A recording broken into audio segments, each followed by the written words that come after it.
we'll end with the Q&A towards the end. I'll keep an eye on Facebook. If there's any question, I'll pass it on here. Yeah. Okay, there we are live. Yes, live. Hey. Hello, everybody. So we're live here today in the Career and Education webinar. We've got several guests with us today. One Sanjana, then we've got Kavita, and we've got Shanti Bhushan Roy. They are experts in their individual fields. So we're going to start off by introducing each one of them. So if I may start with the person that's the first on my screen, which is Sanjana. So Sanjana, do you mind just giving a brief introduction, please? Sanjana, can you hear us? I can't see Sanjana, so can we move to someone else? Yes. I think she's back. I think she's back, yeah. Yeah, okay. Yes, Sanjana, right. Sorry, I think there was an internet issue. Never mind. So, Rima, did you want me to introduce myself? Yes, please do introduce yourself, what you do, where you're from, and yeah, that'll be lovely. Thank you.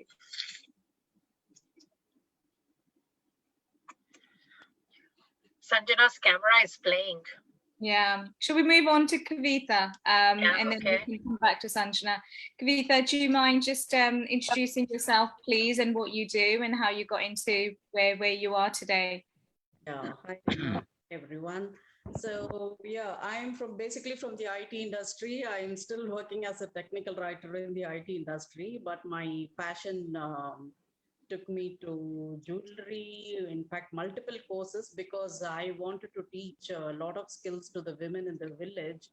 So I started learning for their sake, and ultimately I got into a plethora of skill learning, which and I found my passion in everything was creative only, but jewelry I found more a way to express my thing, because whenever I went to the jewelry shop and I wanted something of my design, what I visualized, they were never able to give it. It was a totally different design than what I asked for, and it was in gold or in silver, and you cannot even give it back. Like, you have to bring it because they don't take in exchange. So I started designing for myself.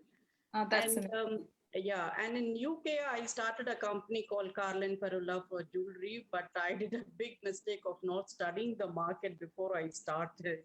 Yeah. And I noticed that most of them weren't having their ears pierced also. So I was wondering, how am I going to sell my earrings to that crowd? So that was a blunder. Yeah, so I focused a lot on necklaces and pendants in silver, because gold, obviously, I mean, it was very difficult to sell there. Then the market was a bit dull, and it was not so good as I predicted. Then COVID happened, and then we took a decision of coming back to India. So in India, I'm restarting this by teaching jewelry making skills, like, okay. And just for the record, this is what I have made in gold, like, So you've designed that yourself, have you? Not, I made it. I melt gold. Oh, you made it. Oh, yeah. Wow, that's amazing. Wow. Yeah, okay, so that's gold. That's gold necklace that you've designed and you've made yourself. Yes. That is absolutely beautiful. Can we have a look at it again? Yeah. that is stunning. Yeah. Oh, wow. Okay. Very, very unique. And my jewelry was also hallmarked in UK Hallmarking Assay Office, where Prince Harry hallmarked his ring. So my jewelry passed the test and it was hallmarked. So are you solely based in India now, or are you also? I'm in Bangalore right now. Yeah. Okay. So your sort of products are being sold in the UK as well, are they? No, not in UK, because not in the UK. Okay. Here, yeah, not yet. Yeah. And my jewelry, in a jewelry competition in London, my jewelry was selected and it was displayed in one of the gallery. Oh, lovely. Yeah. That's I have amazing. next time I will show that piece which was selected. So yeah, some things happened by God's grace. So, but the thing I wanted to share with the women is, like, let's not go in one path, choose different paths, because you never know where your opportunity is, where it will take you. So just give it a shot, because I feel since I'm a member of all the jewelers guild and all, like, I get to meet a lot of jewelers here. So they always tell me, like, women only wear all the jewelry. Why aren't they getting into this field more? Like, because everywhere it is only men ruling this world in this jewelry industry, like, so I think more women should come, and there are a lot of career opportunities for women in this industry. Would you say so? Well, I think that's really inspiring to hear that. Obviously, you working in the industry, and you're saying that for yourself that there's possibly more demand for women to get into that field. So people who are looking, I mean, do you need to be good with design to get into it? Where did it start for you? I mean, how did it? I think it's only creativity. You need to be very creative, and it is a very, very laborious work. You really need to have the patience. So I think if you're very creative and patient, I think you can get into this. Yeah. So where do you start? You've got your own designs, and you've got to be creative. That's one thing we've established. Yeah. And we've seen some of your work. Very, very stunning piece of necklace indeed. So you've got your design. So somebody, who's listening to this, that's looking to get into a similar business, if not jewelry themselves, they know they've got a design. What's the next step for them? What do they do? You have to do some courses, because I did my lot of courses in my place, my native place. I was an apprentice with few jewelers. Like, I went to Bombay to study. I went to UK and I studied some course there. Like, so what courses, Kavita? Do you want to just share with us what courses? Yeah, the jewelry industry, the professional jewelry making courses, which is 1 year, 6 months, and all that. But more than that, it would be very helpful if you get into the, as an apprentice with the jewelers themselves, like, so it's very hard to get into their industry in India. I'm not sure, I don't know about UK, because UK, everybody are independent jewelers, like, they don't do so intricate work from as we do it in India, like, so it is difficult to get into jewelers arena, like, as such, because they are very protective about it. But there are a couple of jewelry shop or managing directors and all that who told me, like, you do something for women and we will support you, like, we will support more women to come into this and all, like, so there is we have to start somewhere slowly, like, I think first thing is they can get into as a 2D designer, where they will just pencil sketch and learn about the basics techniques of jewelry making, which I'm planning to start as a course also, like, so that because I've seen a lot of artists and women and men, like, but everything is going as a waste, like, so something, if they are able to get out there, get their designs out or something, it will be nice, like.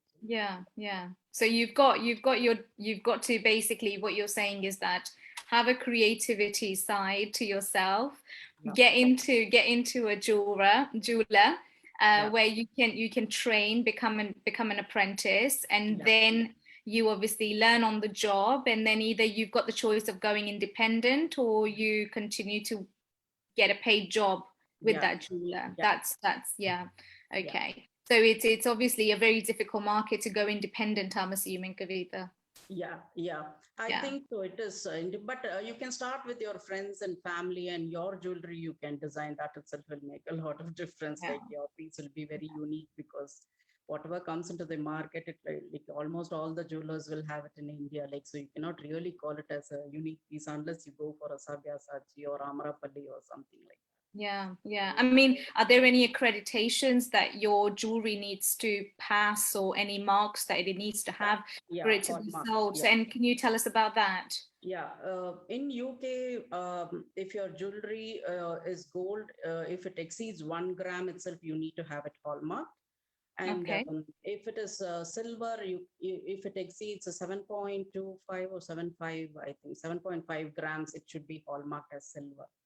It is the same in India too. All the jewelry now, government has made it mandatory to have it BIS hallmark jewelry, like, so without that you cannot sell your jewelry.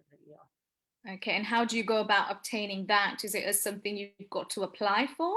You have to have, as a company, you have to register a company here. Even in UK, you cannot be an independent jeweler without registering a company. You cannot go and get it hallmarked there. You have to have a company registered. Yeah. Okay. And you Well, have to pay for your hallmark seal, because that's a seal that they will apply on your jewelry when in UK, I'm talking about. So after 2 weeks or something, they will send it back to you. I mean, whether it has passed the test. Earlier, they used to destroy the piece, but after that, after a few years, they have changed that, and they just send the piece without hallmarking if it doesn't pass that test, so. Okay, all right, brilliant. Well, that's really helpful, Kavita. I'm sure lots of people hearing everything that you've said today will take it on board, and if they've got any questions, I'm sure you'll be getting lots of messages for people to help out. But thank you very much for sharing your story with us today. We'll move on to, I think we were going to speak to Sanjana earlier. So Sanjana, now that you're back on, can we have your introduction and just tell us a bit more about what you do, where you're based? So I'm an e-commerce entrepreneur.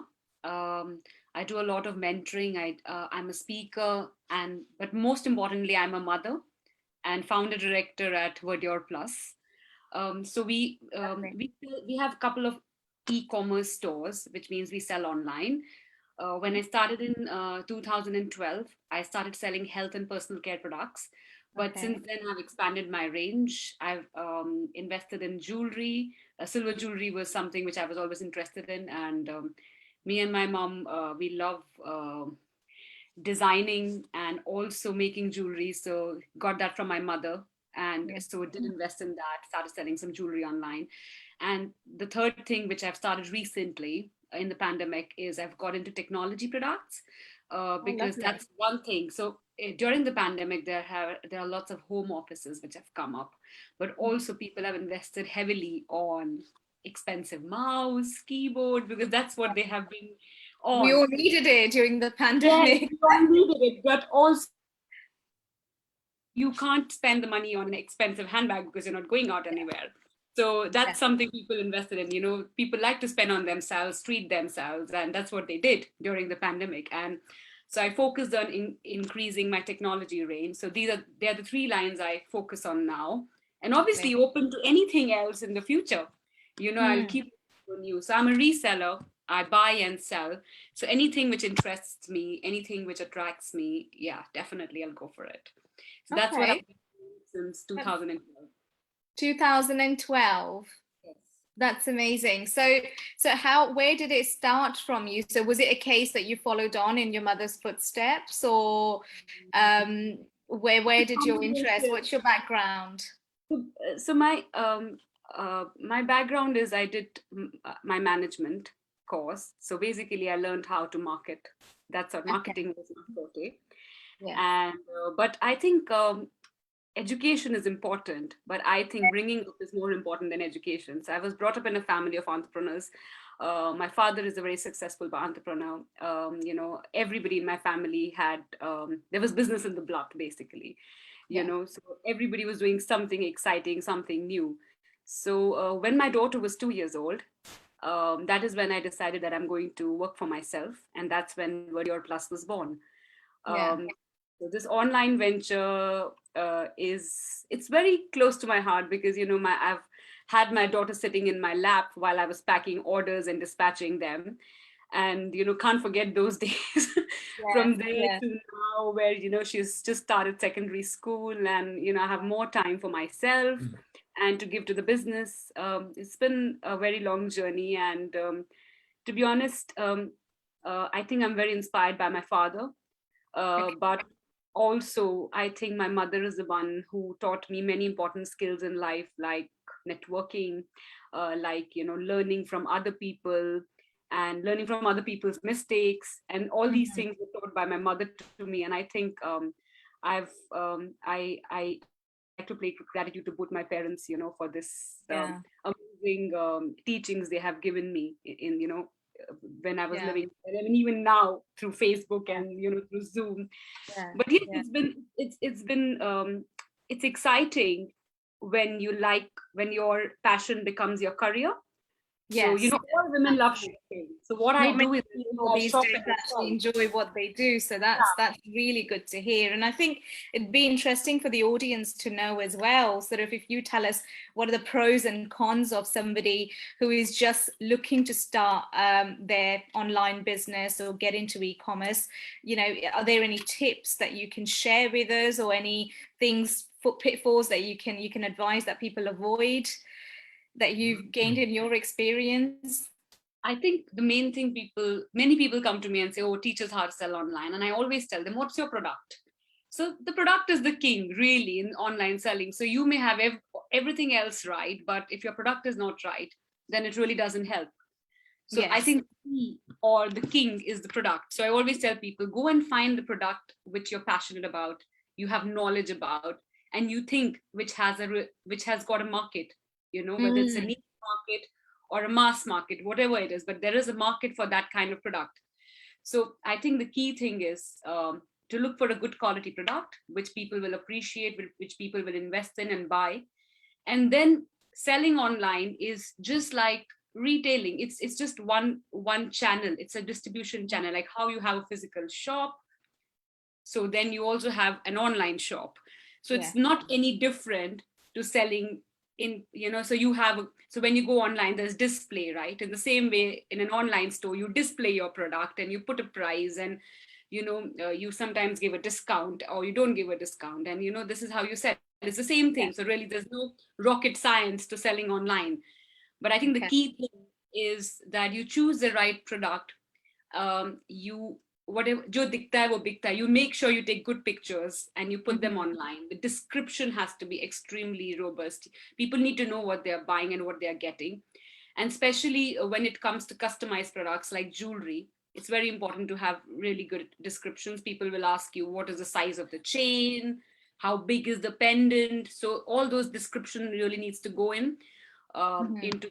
And then there are, like, I also sell mass products like vitamins and things like that. So for those, you know, I think there's standard description, but you need to make sure that you're putting in everything there. And then you market your listing. So you use a lot of ads like sponsor products, Google ads and things like that, depending on the platform you are on. So every platform will offer some kind of marketing tool. Amazon will have sponsor products. eBay will have some kind of other, you know, ways of marketing their listings. And then your own website, you can use Google. So, you know, what's a good platform to sell on? Where would you recommend people getting into it to start from? So it depends on the product. So for example, my own products, like I think every product is different. And so for example, with vitamins and the supplements, I thought Amazon was a really good platform for that kind of product, and eBay as well. But I think Amazon superseded eBay for that kind of product because it's a mass product. You don't sell one bottle of turmeric, you will sell hundreds in a month. So for that kind of product, yes, Amazon and eBay are the right platform. But when it comes to my jewelry, I'm not sure if there are people who look for jewelry on Amazon, and don't get me wrong, we do make sales on Amazon. But the kind of platform which people really look for this kind of product, you know, which is like handmade, or which is very customized, and there's only one piece or maximum 2 or 3 pieces available of that design. So this kind of product, I think Etsy is a very good platform, and also eBay. eBay again is a good platform for customized products. So it depends on the product you're selling, but there's no fixed platform. It depends on what you're doing. Okay. So what I've gathered from the conversation we've had is that you've got to have a good camera, because what you see, what looks good will sell, is what you said, wasn't it? And then you've got to have a good product prior to that. So skipped one step. You've got to make sure you're selling it on the right platform. Any other tips that you can share with people? Any other things that you can say must avoid? Must avoid is don't clutter too much. Don't put too much information. Have it crisp. Small is beautiful. I think that's don't put too much, because, you know, nowadays there's so much online.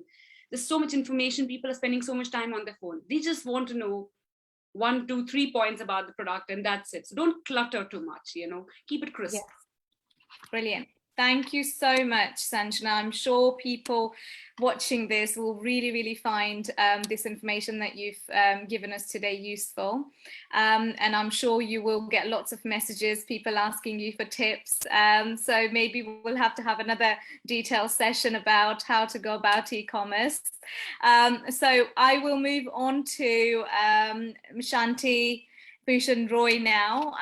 So if you don't mind introducing yourself, Shanti, that'll be amazing, and tell us a bit more about what you do. Shanti, I can't hear you. We still can't hear you. Yes, can you hear me now? Yes. I was muted by the host. So tell us what is it that you do? I'm a professional cinematographer and filmmaker, Okay. and I make films of every kind. I make feature films, advertising films, commercials, company promos, music videos, documentaries, and my films are on all major OTT platforms, from Disney Hotstar to Netflix.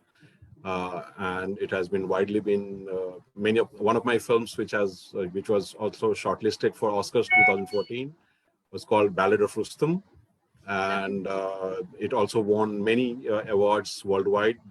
Had a fabulous festival run, and so I have been after my software engineering. Sorry. Lots of things to be proud of.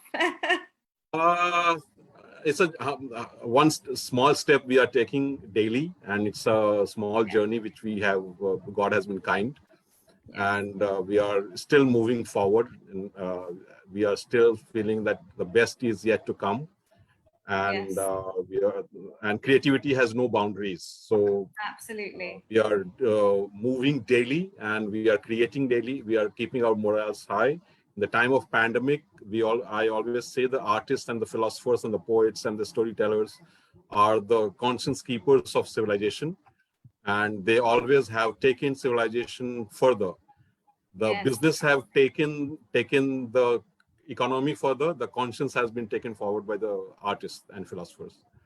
Absolutely, absolutely. So tell us then, how did you get into your professional field of So, like anything, like I never had. I would not say it would be a lie if I say that since childhood I wanted to be a filmmaker. That's what we're taught to say when we get our award. It was from a very young age. Yes, that's. I really admire those people who have that kind of focus and clarity. Unfortunately, I did not have that clarity. My first love was to get into to become a fighter pilot, and I did qualify, but medically I was proven that I am not fit to qualify for some reasons. So from there onwards, I had to move forward in my life. Then I joined. I did my software engineering, and I was one of the finest coders in my group. And I was doing mainframe computing way back in '99, when the entire world was going to Silicon Valley. I got really bored of getting into the dark room and cracking those codes. I wanted to be with nature and people and images, and I wanted to travel. So what makes that's how I got attracted to photography, filmmaking. And Satyajit Ray has been one of the most profound influence while I was trying to become a filmmaker. The images really blew me a lot. And after that, after much research here and there, I got selected for Cuba Film School, which I could not afford. So I had, because of the financial condition that time. Then I also qualified for film, and one of the finest film schools in the world, top 10 film school, termed by BBC, Film and Television Institute of India, which is in Pune, and which is also called Mecca of filmmaking in India and South Asia in particular. I was fortunate enough to got qualified. I got myself trained there as a filmmaker and cinematographer, and it's been a decent enough journey. I'm quite happy about my journey till now. It's a journey in progress, and I'm still in work in progress. That's amazing. So That's this quite is a a story small. to share, because third time lucky for you, I guess. This was, so you started off, then you went into software engineering, and then you went into filmmaking. So this is the last stop, or is there anything else that you want to do? My horizon is still expanding. I did not know that I could write. Pandemic gave me the time for my complete time for myself. I started writing, and I am managing to write decent enough. I've written 4 screenplay, which is going to be on screen soon. I'm also started doing poetry, so that is also happening. After a few years, I started mentoring students from in government and private colleges all over the country. I almost mentored more than 500 students and interacted with more than 1,000 students in my short span of as an educator. Yes. So I am trying to, and it's a natural, I'm just going with the flow. Whatever my heart desires, I follow my passion. Filmmaking is my passion. I'm an entrepreneur. I have 2 production houses, which I run through which we make films and different products, different kind of films. We also conduct webinars and train students, guide students about their career. We also do career counseling, and career counseling mostly is free of cost. So because of my background, varied background, I got a lot of emails and a lot of calls from all over the country in India. I make sure that I answer each and every email, and every call is answered, because I know that when I was searching and I was desperately searching for my purpose in life, I did not have that kind of interaction with my interaction that time, because world was not this communicative, open, and the technology was not available. Fortunately, technology is available for the youth, and I want our teenagers to utilize this technology and utilize the information with the right perspective. Only thing which I tell my juniors who are trying to come into the field and confused and want to get things right. They want to become writers or lyricists or VFX guys, filmmakers, cinematographers, sound guys. There are ample amount of opportunity, because for me, I can see the future is all about audiovisual.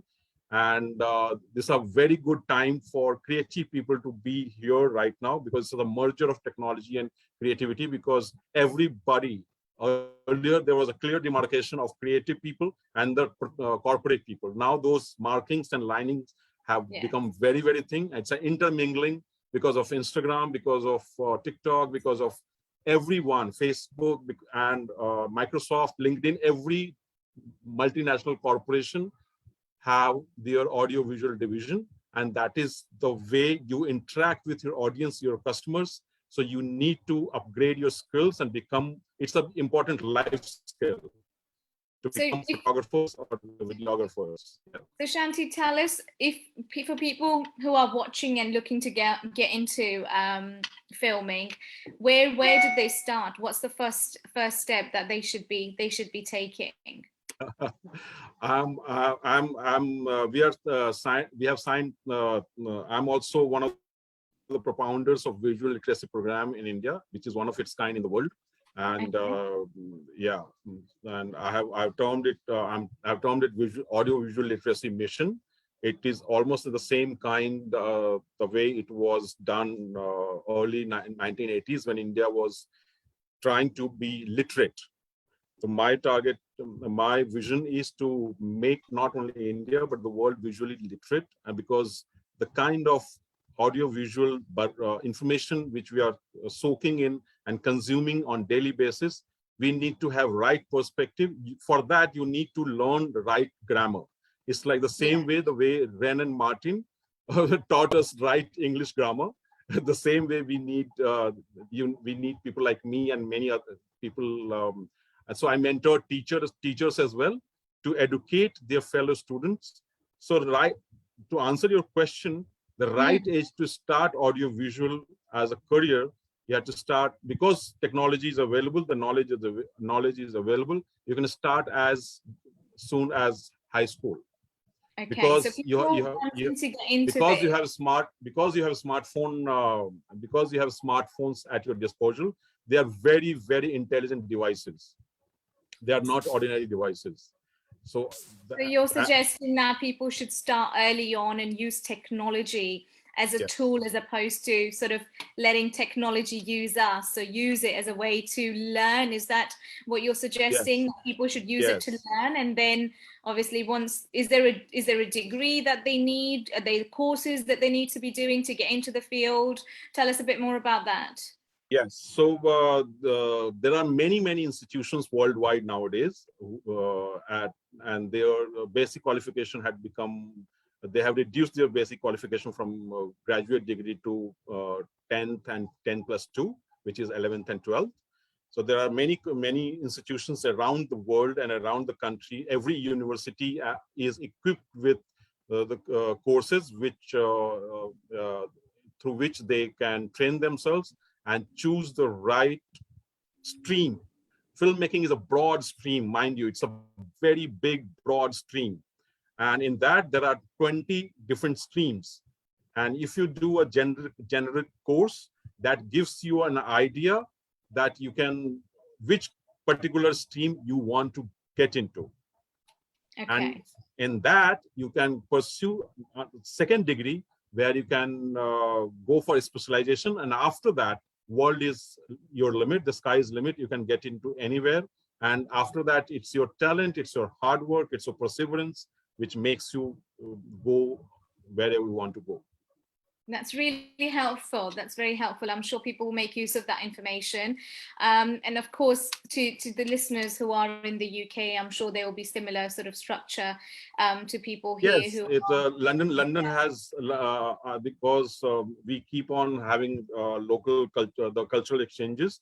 And I get a lot of questions answered from the university around the Europe as well, because I do a lot. I keep getting invitation from Germany, Europe, France for various talks with the fellow students. So there are a robust culture of audiovisual is in Europe, and particularly in Britain as well. And the British Film Institute is one of the finest, like FTII. It is one of the finest in the world. They are also doing fabulous work, and by conducting a lot of workshops and seminars around the country and educating people about the career opportunities in filmmaking. Brilliant. That's amazing. Thank you so much.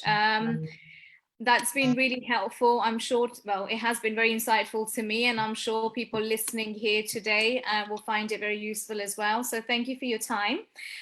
Now, of course, whilst we've still got all the guests here who've shared their experience and their knowledge with us, tell us, what would your advice be to the youth of today? What's the right, when do you really know what's the right career for you? And once you've decided and you're facing difficulty, how do you persevere? How do you carry on? And what would be your tips?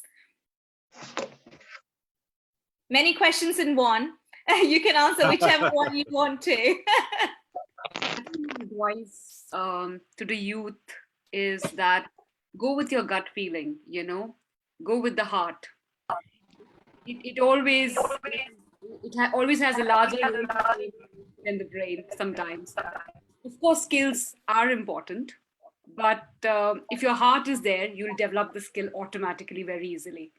So I think, go for a career where you go for something you're passionate about, you love, That's really, I mean, that's what our Asian culture doesn't really allow us to, because we are normally taught either you've got to be a doctor, lawyer, or an accountant, right? So that's all money driven sort of careers that we're often sort of, it's instilled in our brains. That's what you've got to follow.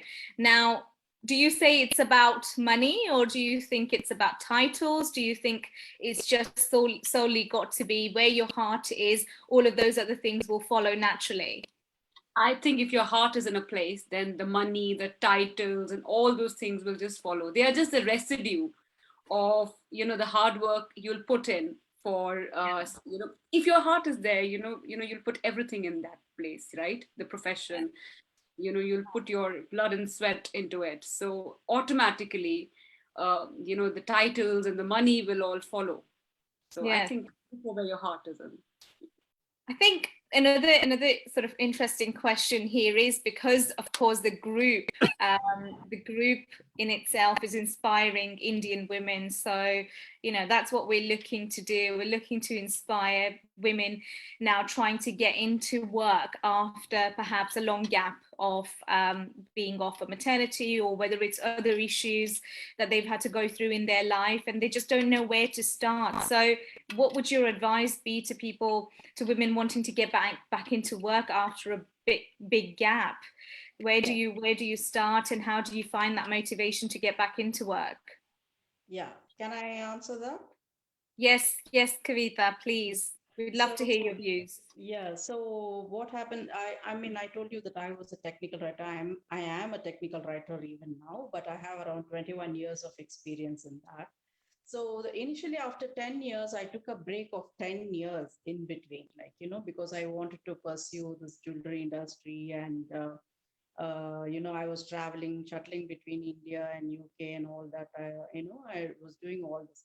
But after the 10th year in UK in 2019, I applied for a job, and it was the first job that I applied, and I got it immediately. Within 2 weeks, I was selected as a technical writer.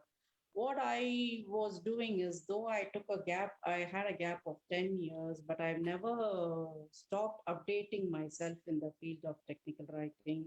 And, I was continuously doing independent projects. I was writing, I was blogging, and, it was always there, so people were seeing my writing and all that. So I always had evidence to show the company that what I was doing. I was doing a program for the government in India and all that. So there was always evidence and authority over the subject, which gave me a lot of confidence in the interview, and which made them select me immediately, even without seeing my certificates. I just couldn't digest that because they didn't even ask for my certificates. That's amazing. So do you think you were able to gain that because you were passionate about it, like Sanjana said, and you had clear knowledge and you were very strong in what it is that you want to do, and you knew what you were talking about in that respective field? Yeah, true. Yeah. I think just the passion wouldn't be enough, at least from my perspective. I think you need to have the knowledge also, you should be able to talk about the subject very confidently, so I think that will reflect when you talk. So I think that is what people were able to see me. So it was very easy to, secure a job after a 10-year long gap, so. So you didn't find in your experience it was difficult to get back into it? Not at all. No. What about yourself, Sanjana? Did you work through? No, I did take a break, and I think, but I'll just say, the pandemic has taught us all that self-care is so important. Yeah. And I think my message to all the women, whether they work or they don't work, I think irrespective of what you're doing in your life, I think it's important to have your spirits high and to do something which keeps your morale high, which keeps your self-esteem high. I think that's more important. If work is bringing you that self-esteem is coming through work, good. If something else is giving you that self-esteem, good. I think you've got to follow your you need to follow your heart and say, okay, this is where I'm happy. This is my happy place, And I think self-care is the mantra in, today's day and age. So I think whether you work, you don't work, whether you come back or you don't come back, or you take a break, I think even during that break, take care of yourself, be happy, and be motivated, because only if you're happy yourself, you can keep the people around you happy, your children, your family, and everybody else. So I think if you're happy, automatically the path will come. You will go back to work, or you will not go back to work, or you'll do something else. You might become an entrepreneur after working for somebody else for a long time. So I think let the life show you the path. But I think if you look after yourself, your mental health, and your there has to be happiness in the heart. And I think if that is there, then all the avenues will open up for you.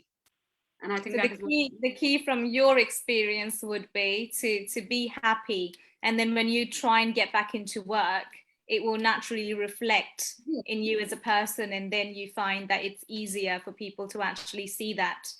That's what you enjoy, that's what you want to get into, and they will naturally take a liking to you and take you on. Well, that's really insightful, because I think a lot of the time people get quite stressed out and they think, right, okay, I've lost the skills. So I think combination of, Kavita, what you've said, and Sanjana, what you've said, is that on one hand, you've got to keep yourself up to date, you've got to have the knowledge. So you've had a gap doesn't mean that you kind of completely lose track of what you were doing and get out of speed of what the industry is doing. If you've got an interview, you've got to prepare for it, and you've got to then, Sanjana, what you said is that happily go into the interview and show that confidence, isn't it? Yeah. Yes. I mean, is in your experience, do you think that, say, some women wanting to get into a profession that they think, right, okay, it's very male dominated, how do you find, I mean, I think that's a question for all of our guests, really.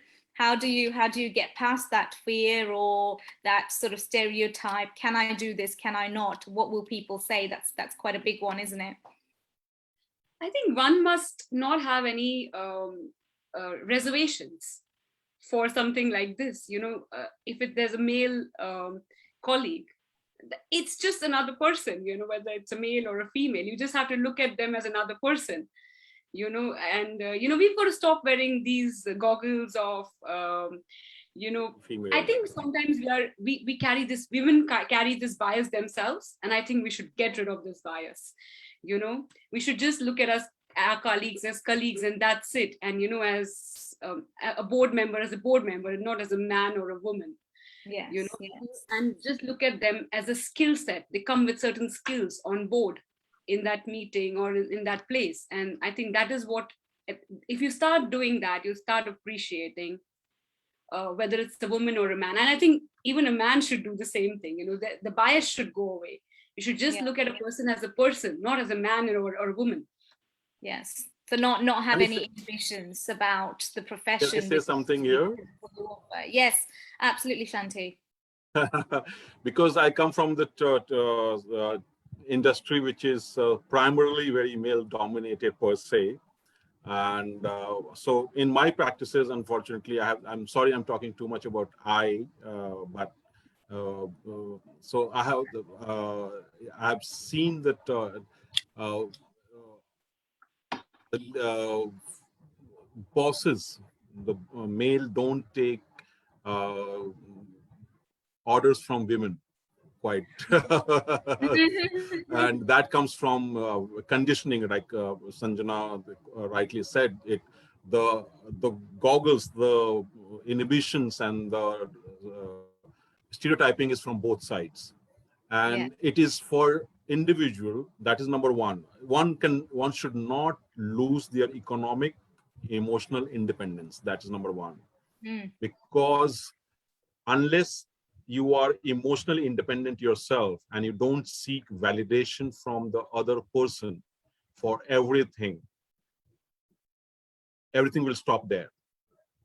Number two, if you are in a position of hierarchical position where you have to give orders and take orders, be neutral and look into people's eye and say, this is what has been said, without emotions attached. At workplace, there is no place of emotion. Yes, absolutely. We cannot, because being a sensitive human, I call myself, because I have gone through the same journey, because nobody was mentoring me. Number three, if you are able to find a right mentor around you, find that sensitive person around you with whom you can have heart-to-heart conversation, who may be senior or junior to you, who could give you right perspective. Have that space for yourself. Yes, absolutely. And when somebody is not listening to you, don't shout it. You have to just be assertive, look into the eyes and say, this is, whether you are right and wrong, take that responsibility. It's fine. It's my decision. I am ready to be wrong. And that's where when we say that I'm ready to be wrong, that's when your real breakthrough happens. That's your real growth happens. Then one bad shot, if you're out, it's fine, because you will create a century next film and next match. But you have to take that risk. Always be a risk taker. Never be a comfort zone player. Yeah, that's the great saying that goes, isn't it? It's great things never come out of your comfort zones. So I think essentially the And point. also see, I'm sorry, I'm going to say all the visionaries around us, whoever is leading the multinational corporations called Facebook, Instagram, all the Airbnb, whatever you call it, all the big businesses have been started by visionaries with passion. Absolutely. And with the rights, and they took the right skill set, they took risk. Absolutely. And that's when those mentality of being safe, there is nothing safe in life. The pandemic has told us very clearly, there's nothing safe, there's nothing permanent. Your life is now and you are going to live it now. What is that you are going to do now? Are you happy in your life about your work? If your heart says yes, follow that. If your heart says no, step back, take a step back, start again. You can start at any point of time. For all my male colleagues and all my female colleagues, you can start at any point of time. Age is just a number. You can start at the age of 50, you can start at the age of 60, you can start at the age of 70. And we have ample examples around the world in history. The KFC guy started at the age of 62. Virgin Atlantic guy has been a multiple failed entrepreneur. Nobody had it easy in their lives. If you want to lead somewhere, if you want to have a life where you are feeling satisfied when you look back, then you have to be a risk taker. There's nothing called safety in life. Yes. Money does not give you safety. Money does not give you happiness. Pandemic has told us very clearly. Yes, absolutely. If you are not rebooting it now, then time is never. If you are not following your heart right now, then time is never. Very, very, very great words. that is very inspiring, I'm sure, to everybody listening, and the people here. And I think you're very correct in saying in that nothing that you want to achieve, we can't lead the same lifestyle and expect different results. So if you want something different, you've got to do something different. So yes, it has to start today. So people who've joined us today, thank you very much. I'm sure this has been an insightful session for all our viewers and actually our listeners today. I'm not sure, Rashmi, is there anything else that you want to cover before we sign off, or is there anything else anybody else wants to share? Thank you so much, Rima. This is such an insightful session, and we are definitely going to have more of these sessions in the coming periods. But yeah, I was wondering, like, ladies in UK, if they have to learn filmmaking or anything, how do they go about it? And if Mr. Shanti Bhushan Roy could give some contact details, some numbers, how to get about it, because it sounds very exciting. I'm sure there are many ladies out there who are, carry on. Yeah, so because I said the whole world has become true village now because of advent of pandemic. It really breaks my heart to say it, because we have lost so many lives, precious lives, young children, women, elderly. I have lost many of my loved ones around me, but life, the other truth of life is the life has to go on. Like we say in our industry, the show must go on. Nothing stops. The only thing permanent is the impermanence itself. The impermanence is the only permanent thing, and we keep on evolving.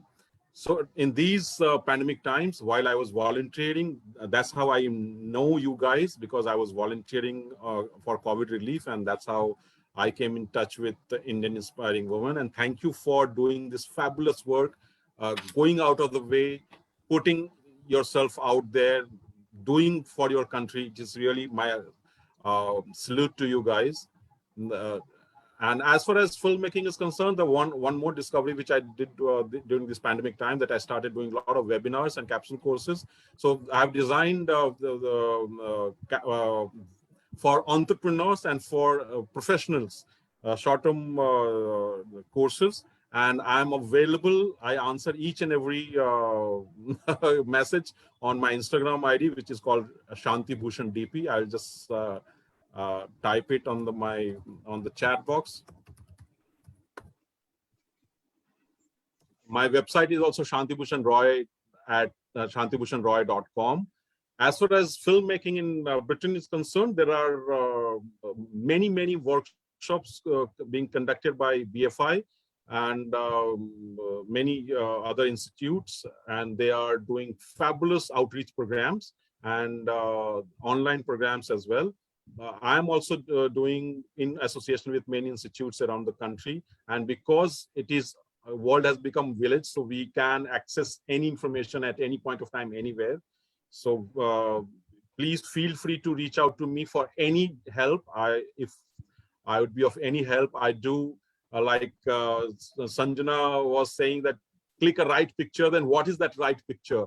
I tell you that. I tell you that how do you present yourself in a Zoom meeting as well, so that, because only thing is, then when you are looking good in front of camera, you can make that impact better.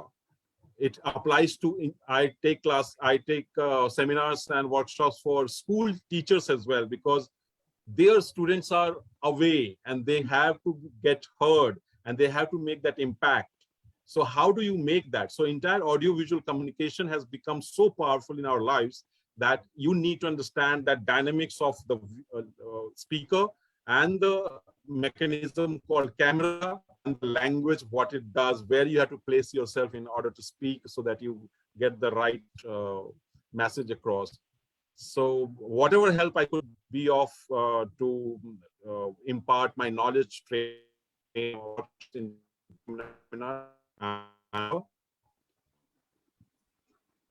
and about any kind of suggestion for any career in filmmaking, I'm available.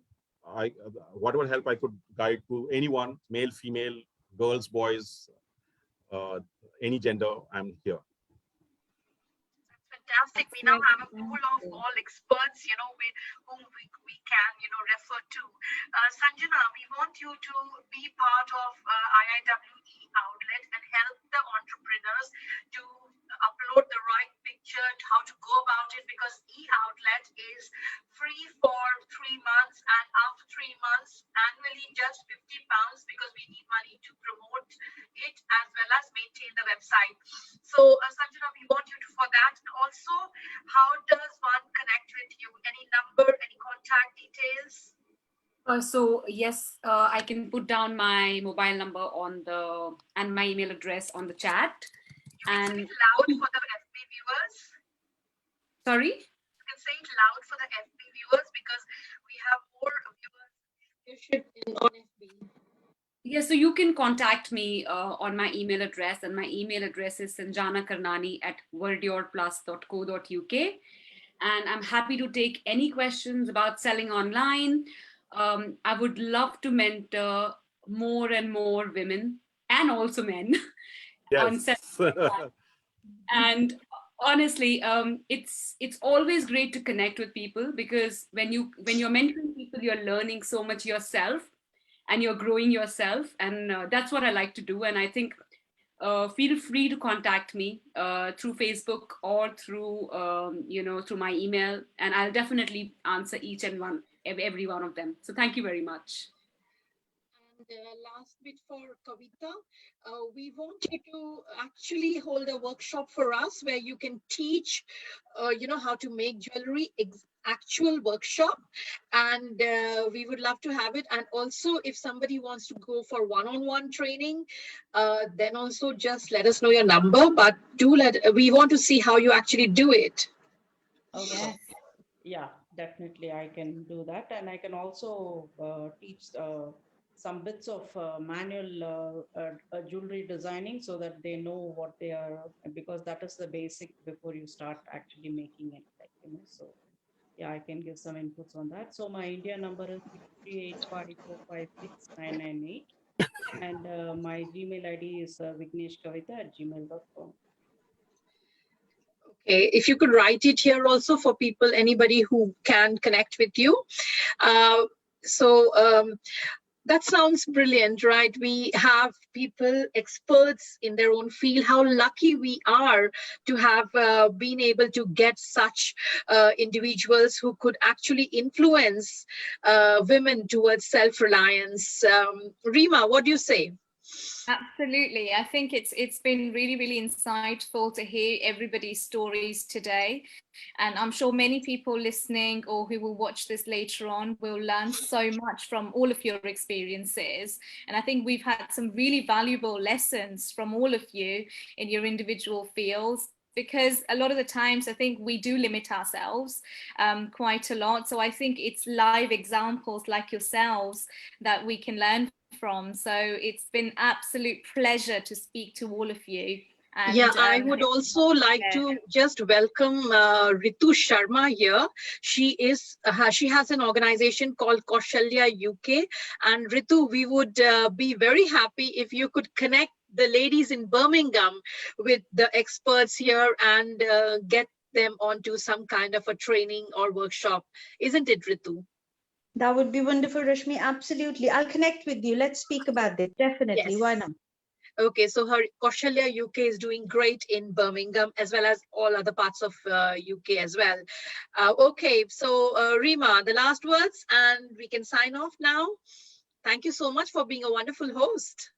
Thank you. Thank you for allowing me this opportunity. And it's been a pleasure again to speak to all of you. Thank you.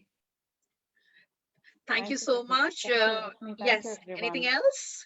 Okay, so we are done with this show. So see you all next time. Do keep an eye on Inspiring Indian Women for what we are having next. Take care, everybody. Goodbye.